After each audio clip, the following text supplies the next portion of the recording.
This is KUGAN CASSIUS for IFL TV in association with MTK Global. I'm in the hotel suite of Lawrence Okolie here. Don't know if it counts as a suite yet, but do you know what I mean? Are you working up to that? Yeah, I just have to keep winning and hopefully all that stuff opens up. You know you cracked it when you got a balcony. True, true. There's not one here now. There's just some penny It could be a balcony, but it's a long drop from here. Yeah, trust. I want to take that risk. I bet Eddie Hearn's got a balcony. Yeah? Yeah, I bet. You know what I mean? Because there's like 16 floors in here. I'm on the 4th floor. So I think your status is determined by your floors. So I've still got 12 more to climb, but we'll get there. Do you know what? We obviously, every show, especially obviously away from London, there's always like the Fight Hotel like we're in today. I can safely say Eddie Hearn picks the best room and then leaves the rest for everyone else. Okay, good to know. Because every time, I've ever been in his room, he's got like, it's like 2 rooms. You can see that, can't you? Yeah, I can definitely see that being the case. Someone at the door. It's next door. Oh, it's next door. Okay, yeah. So, you've already done this fight build-up already in the pro game. You do it again, so it's becoming second nature to you now. Yeah, definitely. I feel like the last one I was a little bit more nervous in all aspects during the press conference, during the head-to-head, all of that. I wasn't nervous, but I was just a little bit like, you know, just getting used to it all. But now it's the second time. I can see how people with, 20, 30, 40 fights, it's just like another day for them, do you know what I mean? So, I mean, I looked at my opponent today and like, he didn't look scared at all, even though, I'm big, obviously, and most likely will be proved tomorrow better than him. He just looked at me as if like nothing, like as if it was nothing. So that was a little bit interesting as well. So I think once you've got that experience up, like the boxing just becomes nothing. So you're obviously your opponent, Dave Allen's opponent, not too long ago, referred to him as Lucas the Plumber. Okay. But Dave Allen obviously done a job on him, and you'll be looking to do the same tomorrow night. Yeah, hopefully. I'm looking to win. I'm not really focusing on Dave Allen's performance. I mean, Dave Allen's like a heavyweight, and do you know what I mean? So obviously he's potentially gonna punch hard. We'll find out. I don't think. Yeah. Anyway, long story short, I'll be beating the Plumber tomorrow as well. Long story short, yeah. Short end of it. You've been in Scotland for how long now? Since Thursday. Yeah. Yeah. It's been alright. Do you know what I mean? Just obviously we're a little bit away from all of the city, so it's having to get a taxi in and that, but it's been alright. Treating you well here in Glasgow? Yeah, definitely. Like I find it most surprising when people from like places like Scotland and Manchester say penny boys and stuff like that to me, because it's like it's just obviously us lot, and then like people all over saying it. So that's when it really touches me. There's about 18 people in this hotel suite. Do you know what I mean? Yeah. Let's see. We got a couple of penny boys. But only a couple of penny boys here. Yeah, there's a couple that obviously couldn't make it down, but yeah, it's good to just chill out. I've done all the hard work already, so it's just about relaxing now, chilling with some good people, and just getting ready to explode tomorrow. So who's here is not a penny boy? The girl. The girl, obviously. Yeah, and that's where we'll leave it. Yeah, okay. That's it. Not saying we're against girls or anything like that, but penny boys. Okay. You pleased with the short start you've made already? Wasn't with the 20-second knockout. Yeah, that and the sort of just being a professional fighter more so. Yeah, no, definitely. I mean, because one thing that I enjoyed was, during the Olympics, there was a massive buzz and a build-up towards it. Like, lots of media, lots of people knowing you're boxing on, terrestrial TV, all of that stuff. But now it seems like every fight's like it, building up towards, the Olympics, I get interviewed, I get spotted on the street, so on and so forth. So it's interesting in that way.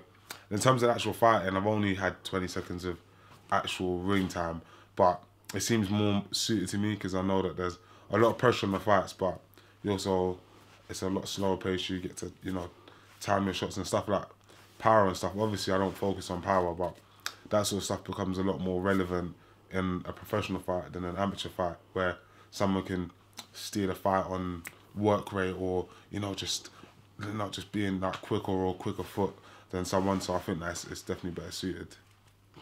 And obviously now a poster boy for JD now as well. Yeah, that's been fantastic. Obviously, JD's a shop, you know, that's big in my area, my community. There's lots of them around, and to see my face and that pop up in them was, you know, it was big for me because it shows. Like after the Olympics, basically, I mean, they didn't get a medal, they come back. Do you know what I mean? And it's just like, okay, no one's asked me to go on a questionnaire sport or just any of that stuff. So I was like, okay, I went to Olympics and what now, kind of thing. But then obviously, being able to sign with Matchroom, do you know what I mean? That was a positive of going to Olympics. Do you know what I mean? Having a platform, getting signed with JD, all of that stuff. It kind of makes me feel better about the whole Olympic experience and happy about where I'm going in the future. How much free shit are they giving you? They're doing all right, but at the same time, it's the early stage. Everyone forgets I'm going into my second professional fight tomorrow. So it's the early stage. I'm not too focused on how much stuff I'm getting. I'm focusing on how much I'm giving out to the world. Do you know what I mean? So yeah, that's where I'm at. Very philosophical. You seem to have a good relationship with Eddie Hearn, your promoter. Yeah, You two seem to get on. Yeah, I find him very funny, which is I think is important because you need to be chilled. Obviously, there's always that hint of, you know, if you lose kind of thing. But the reality is, I've seen other, like, obviously I don't anticipate losing or anything like that, but it's a good test of his character that I saw from beforehand. When people, you know, had lost or, you know, had poor performances, he wouldn't just cut them off straight away. So he seemed quite cool in that way. So when he's joking and stuff like that with me and like my friends now, I can laugh with it because I don't have that feeling of, oh, are you really, do you get where I'm coming from? Yeah, I know exactly what you mean. So I feel like he's for me and I'm for him, so it's cool at the moment, yeah. You know, the best way that I've learned to sum up Eddie Hearn and his relationship with his fighters. So say you're like 8-9 fights in and you fight John Smith, who's like similar record to you, undefeated. Yeah. So if John Smith beats you, he'll sign John Smith the next day. Yeah. Now I'm with that, but don't get beat by John Smith. No. There's a reason why John Smith's 9-0, not with Eddie Hearn. So make sure you're 9-0 and you get to 10-0. John Smith, you're gonna get it. There probably is a John Smith out there And he's cruising gonna away. get it. Trust, he's gonna get it. With the division domestically, not saying it's quite limited, but it seems to be like a lack of fighters in that division. Obviously, world stage is very competitive, and there's a lot of top level cruiserweights. Domestically, it just seems like a division where you could have sort of 8-9 fights and put yourself in contention for whatever. So are you already targeting certain cruiserweights that are fighting and have had, say, 6-7 fights more than you? I'm not targeting any one cruiserweight. I'm focused on being the best. Obviously, I've got ambitions that go past Great Britain, but with that, without coming across as arrogant, hopefully, once I get myself in the condition to be able to do 8, 10, 12 rounds of competitive fighting at a pace, there's not anyone in Britain that I worry about. Because the way I like to see it is, it's like not me versus anyone. So, for example, I don't even know who the British champion is right now, but I know Craig Kennedy and someone are gonna. Matty Askin. Is it Matty Askin are gonna box for it? Obviously, I'm going into my second fight. It's not something that I'm eagerly watching. But at the end of the day, I try not to focus on any one fight or any anything like that, because any one punch can change the whole dynamics, and you build yourself up for a particular style, a particular fighter, and then that person's no longer there. So I'm more focused on the title and where I'm going to, because at the end of the day, they're all just blank faces to me. Does that make sense? Yeah. They're just people across the ring. Like, even if I have back and forth with someone, or I tell someone they're gonna get it, but not on a personal thing. It's like, I don't care about you at all. Do you know what I mean? But you're saying this now, but this could change. What, as in when I'm fighting them? Yeah. Well, no, go on. What do you mean? No, what I mean is you're saying that it's nothing personal at the moment because you're not even had your second fight yet. But obviously, as time goes on, rivalries are built, etc., etc. No, even with rivalries. I mean, there's already a lot of cruiserweights that I don't like. That's just because they're on my weight. So it's a competitive, not liking them. Because at the end of the day, I don't have none of their numbers. None of them can call me. None of their friends can call me. That's it. But in terms of you want something I've got, and like you're gonna want to fight me for it. At the end of the day, without the cruiserweight division isn't one that's popping with names. Does that make sense? Yeah. So a lot of them are good fighters and they're fighting each other, but they're fighting each other on small holes or just putting everything on the line for not that much of a reward. They get the reward of being a fighter or whatever, but they obviously I don't want to get too much into it, but I just feel like what I'm bringing at this early stage, even though I'm still bringing, you know what I mean? JD sponsor, people like Eddie Hearn, who everyone wants to sign with, likes me. I'm getting knockouts, I'm getting shown on Snapchat. They're looking and they're, you know, it's burning them up on the inside. But I don't care about them. Does that make sense? So even if I'm fighting someone in the future and there's a rivalry and we can say what we want to each other in the build-up, the reality is when it comes to fight time, they're just a blank nothing to me. Do you get where I'm coming from now? Yeah. Yeah, that's it. You're all just blank nothings to me. What cruiserweights don't you like then? Any. To be fair, there's not a cruiserweight I can say, that's my friend. Do you get where I'm coming from? So No, but is there any, when you made that comment, is there any Yeah, cruiserweights someone you wanna hear? that you dislike? It's just a question, yeah. Whoever the world champions are, I don't like you. Do you know what I mean? Anyone underneath that, I don't care about you at all. No, because you know in IFL we like that, you know, that beef, that raw, uncut. So I just wondered if there was a particular cruiserweight, domestic, No, that you didn't there's like. no one that I have beef with. Do you know what I'm saying? Like, if I see any cruiserweight, I don't see any cruiserweight coming up to me, say anything. I don't see myself going to any cruiserweight saying anything. But obviously, any cruiserweight that I eventually fight, have a crossroads fight with, or a fight, I really don't like you. And the time for all of that stuff will come. Do you know what I mean? Right now, I need to deal with Lucas the plumber, and then God willing I get through that because anything can happen. Deal with whoever I've got with on Wembley, then we can go from there. Do you know what I mean? But in terms of cruiser, because you're getting me, you know what I mean, worked up on this. I don't like people my weight. That's it. Okay. I just thought there might be someone Nah, off the top of your radar. nah, there's not. Just off the the only top. cruiserweight that I like at the moment is Tony Belly. I like the way he moves. Do you know what I mean? Yeah, that's it. Just off the top of my head, a fight that I can see happening in the future is you and Mr. Isaac Chamberlain. Is that a fight you can see happening? Yeah. I don't know. We have to wait and see. But I mean, he's with Matchroom. I'm with Matchroom. Is he signed with Matchroom? I don't know. He's fought on Matchroom shows before, but I'm not sure. I'm not sure, to be honest. I know he's an MTK fighter, but I don't know whether he's actually signed with Matchroom. I don't know. If a fight with someone like Chamberlain comes up, and then in that scenario, wouldn't like him. But as of right now, sitting here, about to fight Lucas, I don't care about him at all. Do you get where I'm coming from? You two sparred together, don't you? If we sparred, it would have been a very long time ago. Maybe 1 or 2 rounds at most. Do you know what I mean? So that's not something that I overthink or whatever. He's progressed a lot since then. Do you know what I mean? I've progressed a massive amount since then. And I'm who I am and he's who he is. But there's a bunch. I mean, like, what is he now? Like 6, 7 and 0, something like that? Yeah, roughly around. He's around that. But then there's other people, like the guy who beat the guy I was meant to box in my debut, Jack something. He's like 12 and 0, 11 and 0. There's lots of undefeated fighters out there who are good. And do you know what I mean? Hopefully I can do what I'm meant to do and then we can all fight each other and see. Because at the end of the day, I feel getting onto the GB team, as much as amateur, it showed boxing skill-wise over 3 to 5 rounds. You know what I mean? I was the best in the country. Getting to Olympics showed I was one of the best in Europe. Getting there showed I was one of the best in the world. So taking that sort of skill up, being able to do it for 12 rounds, and then I get the opportunity to show my mentality as well. Do you know what I'm saying? More stuff I'm finding out about myself. So how am I going to feel in the 6th round when okay, I haven't been this far. I start getting tired. If I do, if for some reason get tired, do I grey it out? Do I crumble? Do you know what I mean? Do I still punch hard?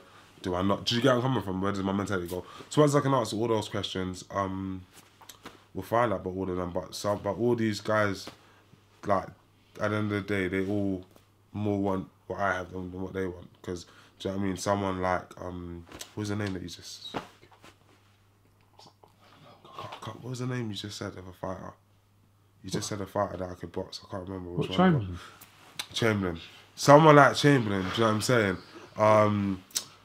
He's like, I mean, he's been pro for a few years. I used to think he was a lot younger, but he's not really. He's like 23, like something like that. So he's not. I thought, he's a baby, whatever.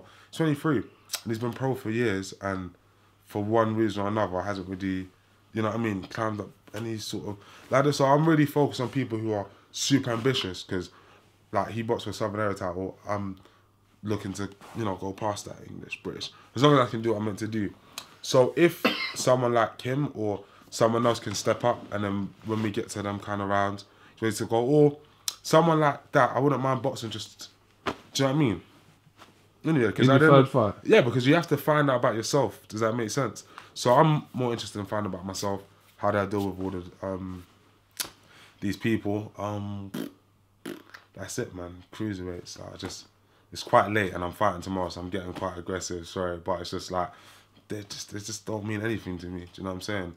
Like, I feel personally, of only having 20 seconds of professional fighting, I could go on to be the best in this country at least in the next 18 months to 2 years, as long as I'm training as hard as I can. Because anyone that's got me on social media can see I'm training. And it's not about everyone else seeing, it's about me knowing I get up, I go for my runs, I go to my strength and conditioning, I do my boxing sessions. And all these people that see JD and think, Eddie Hearn likes him, and that's all being handed to me. The reality is I'm putting my body through hell week in, week out for 20 seconds, for however long the next fight goes, because I have thoughts of bigger stuff. Do you get where I'm coming from? So all of these, these things are all just baby steps to me, and where I'm going. Touch wood, everything goes well for you tomorrow night. And then 90,000 at Wembley. I'm still trying to adjust to be the fight before Joshua. But, you know what I mean, there's a lot of complications getting in the way of that at the moment, but we'll see what we can do. But regardless, it's going to be fantastic. God willing, I get through injury-free, haven't taken too much damage, and I've given out a lot of damage. Yeah, I'm just ready, because at the end of the day, all that stuff is stuff I need to know. Because I have such mad ambitions that I need to know if I'm capable, actually, because I believe in it, but you've got to find out for yourself. So, for example, someone like Andy Joshua is now about to box in front of 90,000 people against someone who was world champion when he was just starting boxing, maybe. Do you get where I'm coming from? And he's had to sell out the O2, deal with the pressure time and time again. So now it gets to a stage like this, he can handle it. So it's boxing on Wembley on the undercard. When it gets to the stage, God willing, I'm doing what I'm meant to do, and I can eventually sell out something like the O2 or wherever else, that I've dealt with high pressure situations, I've dealt with thousands of people screaming, booing, cheering, whatever, and I can progress, because at the end of the day, like I said, I've got crazy ambitions, so I'm excited about Wembley. And one more thing about Wembley, I heard that with big crowds, yeah, that it's very quiet until a big shot gets landed, and then the noise is deafening. So hopefully I can get a knockout at Wembley. That's very important to me, so I can hear that deafening noise, because it's once in a lifetime, innit? Unless I can eventually, you know what I mean, touch wood, sell out somewhere like Wembley. Do you remember that interview we done? When I asked you what happened in the sparring session? With who? With you and Anthony Joshua. Remember that? And you didn't say either way what had happened. Oh yeah, I mean, I've been asked that so many times. Have you come out and said either way, whether that was anything to do with you or? No, I mean, because I've just thought to myself, with someone like that, is that giving a yes or no answer to it sort of gives light to a rumour, which is to do with sparring. And as a boxer, you realise that if it happened, it didn't happen, it doesn't really matter. It's about learning. Josh is about to go, and God willing, I see unify the heavyweight championship of the world. I'm going into my second and third pro fight. So our journeys are just doing whatever they're doing. What happens in sparring is just part of that journey. So if it happened, if it didn't happen, it doesn't really matter. It's just about being the best we can be. Give me 100 quid, I'll tell you. Idiot. Hold that camera. Idiot. Such an idiot. Okay, well listen, it's quite late here. So, almost 11. What time is it? Almost 11. Almost 11. Alright, well listen, Mr. Okolie, Who come up with Okolie out the cage? It was my friend Gats. He just made a song that as a surprise to me, and then Okolie's Out the Cage was in it, and then from there it sort of just picked up, especially because I got a knockout against Mexico with that song playing. So from there, it sort of just spiraled, and here we are. I'll come out of the cage tomorrow. I like it because it gets me in that mindset. Do you know what I mean? When I'm in the backstage, okay, Lawrence, you're coming out of the cage now, and it gets me that. It makes it easier to make that transition into my more clinical state. Okay. Unless you've got anything else you want to add, Lawrence? Nah, just thanks for coming to interview me. Thanks for everyone that decided to tune in, and shout out to IFL TV and MTK, Mac the Knife Global. You know, shout out to JD Sports, Eddie Hearn, Penny Boys, and any future sponsors that see what they've got here, which is a young, handsome, articulate, talented boxer that is just waiting to come out of the cage. And if you want to come out of the cage with me, let me know. Penny Boys.